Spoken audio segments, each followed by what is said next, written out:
الغاليين أهل مصر، أهلا بيكم في حلقتنا النهارده. من يومين كده بتفرج على الخطابات القديمة للزعماء المصريين، فوقع قدامي خطاب للزعيم الخالد جمال عبد الناصر.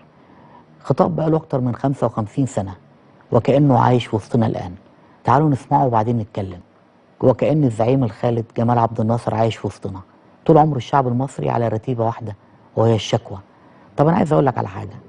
هات لي شعب من الشعوب العربية بيشتم في بلده او بينتقد بلده زي ما احنا بنعمل. مفيش. طب انا عايز ادي لك مثل تاني. انت هتقول لي احنا في غلاء وفي مش عايز تبص للي حواليك. لا، انا عايز اقول لك على حاجه. احنا 105 مليون.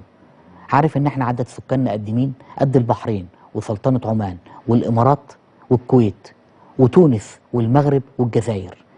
يعني اللي بيقوم بيه الحكومه المصريه والرئيس المصري بيقوم بيه 3 امراء وسلطان و3 رؤساء. عارف كم المسؤولية اللي علينا قد ايه؟ وفي الآخر هديك نتيجة واحدة بس عشان تبطل هري وهبد وتضليل لنفسك ولأولادك. ايه هو؟ ان احنا البلد الوحيدة في المنطقة اللي فيها أمن وأمان. كله بيجي لك. انت عندك 4-5 مليون سوري، عندك 2-3 مليون عراقي، عندك 2 مليون يمني، عندك سودان حدث ولا حرج، عندك من نيجيريا، عندك من تشاد، عندك من الصومال، عندك من اثيوبيا.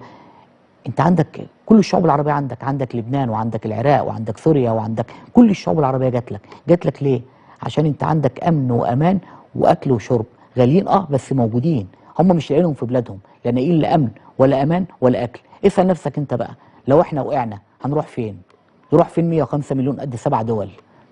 فكر مره ان انت تشتغل. الناس اللي جايه من دولها دي كلها بتشتغل هنا وبتكسب، ما اشتكتش. للأسف إن المصريين بدأوا يشتغلوا عندهم. سيبك من قعدة القهوة وسيبك من علبة السجاير وفكر إن أنت تشتغل. إحنا عندنا مشاكل كتيرة جدا في إن مفيش عمالة، مفيش شغل. أنت النهاردة عايز تقعد على القهوة تنتقد، يجي لك فلوس، تطلع تنام وتاكل بس. ما تفكرش في حاجة غير كده. فكر إن أنت تشتغل. فكر إن أنت تنتج. فكر إن الناس اللي جاية من الدول التانية دي واشتغلت هنا وعملت مصانع هنا وأنت قاعد نايم. لا بالعكس، ده انت بتدور على انك تشتغل معاهم. الناس دي كلها نجحت. ما تقوليش ان هم معاهم راس مال. الناس دي بادئه من تحت الصفر. مش كده ولا ايه؟